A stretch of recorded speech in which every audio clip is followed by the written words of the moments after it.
Improvement Pill here. Welcome to lesson 4 of the Tamed course. In the previous lessons, we covered the strategy for this course, how habits work, and debunked some of the biggest misconceptions regarding habits. So if you have not watched the previous lessons, pause this video right now and click on the link in the description below. Because remember, in order for you to get the most out of this course, in order for you to really learn how to change your habits and change your life, you're going to have to watch each and every single one of the videos. In today's video, we're going to talk about some of the best habits to adopt so that you can pick one for yourself to focus on for the rest of the course. But before we get into the different habits that you should consider, let me tell you a short story. So Tom was your average guy. He was in his late 20s, he had a decent paying job, he wasn't very fit, but at the same time he wasn't overweight. He did okay in life. But like most people, he had somewhat of an addiction. His choice of poison was smoking. He would smoke 4 or 5 cigarettes a day, which isn't too bad, but he knew it was a problem. So eventually, Tom meets a girl. Her name is Janice, and they really hit it off. But Janice was really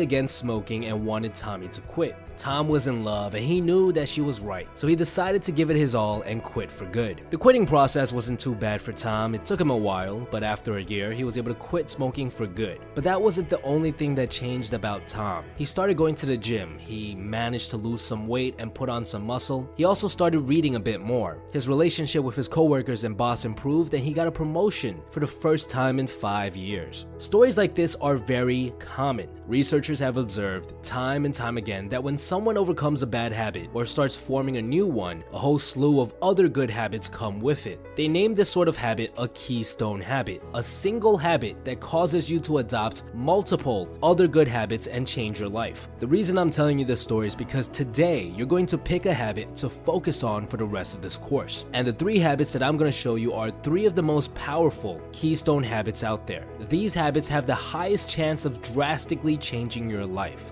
So without further ado, here are the 3 most effective keystone habits. The first one is reading. Most of you guys probably know by now that I'm a huge fan of reading. When I first started my self-development journey, this was the first habit that I started implementing into my life. I would read just about every single day on my commute to work. Because of this, I would finish a book a week. Now, everyone knows that education is important. That's why we spend 12 to 18 years in buildings that are designed to teach us things. However, the problem lies in the fact that most of the stuff we learn in school isn't that useful in real life. When was the last time you had to use your history knowledge or your knowledge of calculus? These things are nice to know and have their uses, but aren't that practical in our day-to-day lives. Instead, we need to be learning about things like social skills, maintaining a proper diet, how to exercise, money management, things that we don't really learn correctly in school. Books provide you with knowledge on all of these topics. They also give you different perspectives on things that we assume to be true.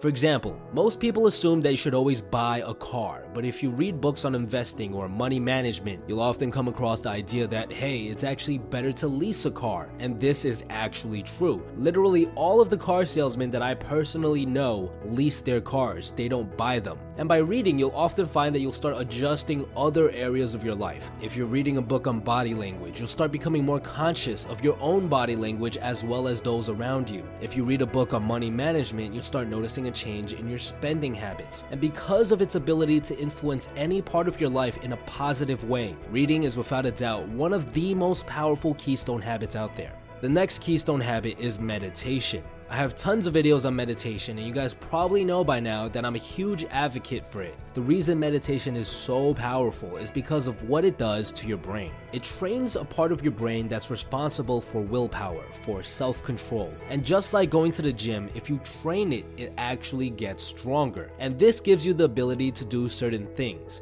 that I consider to be superpowers. For example, you'll find yourself more in control of your emotions. And this is great because oftentimes we relapse or give in to our addictions when our emotions are all over the place. Another thing meditation trains you to do is focus longer. Meditation is simply the act of trying to focus your mind on one thing, and this is extremely hard for people nowadays. When you start meditating and making it into a habit, you'll notice a drastic increase in your ability to focus. Maybe in the past you were the type of person who couldn't even read 2 pages of a book without getting sidetracked. A lot of people report increased focus, being able to read entire chapters at a time time after making meditation into a habit. And the last superpower that meditation provides is a sense of general well-being. Do you remember that sort of awe and joy you had as a kid, where the little things in life would excite you? Meditation brings back that sort of mindset, that sort of perspective, where you can sit down on a park bench and simply be mind blown by just how beautiful everything around you is. Meditation is an extremely powerful keystone habit because it in itself is a very hard habit to stick to.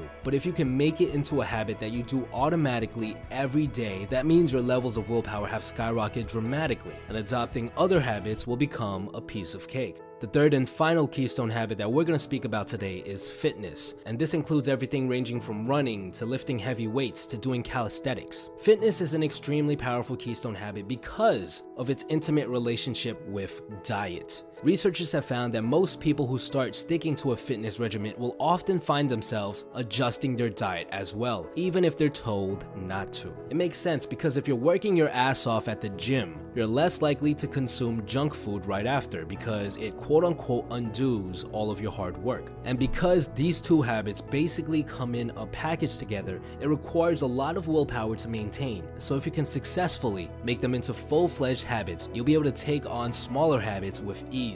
For those of you that are curious as to how willpower works, we're going to cover all of that later on in the course, but for now, just understand that it does work like a muscle. The more you test it, the stronger it becomes. On top of that, the habit of fitness and diet has a huge influence on how you feel every single day. Many people report feeling tired or foggy, and oftentimes the problem stems from our diet or our lack of exercise. Once these people start adopting these two good habits, they often report feeling much better. And if you start feeling better on a day-to-day basis, it makes it much easier to start adopting other good habits. This ability to improve your body's day-to-day function makes fitness and diet an extremely powerful keystone habit. So again, here are the 3 keystone habits that we just talked about: reading, meditation, fitness, and diet. Now, I know, there's dozens of other good habits out there like cold showers, morning rituals, making your bed, etc. But these 3 keystone habits are without a doubt 3 of the most powerful habits that you can add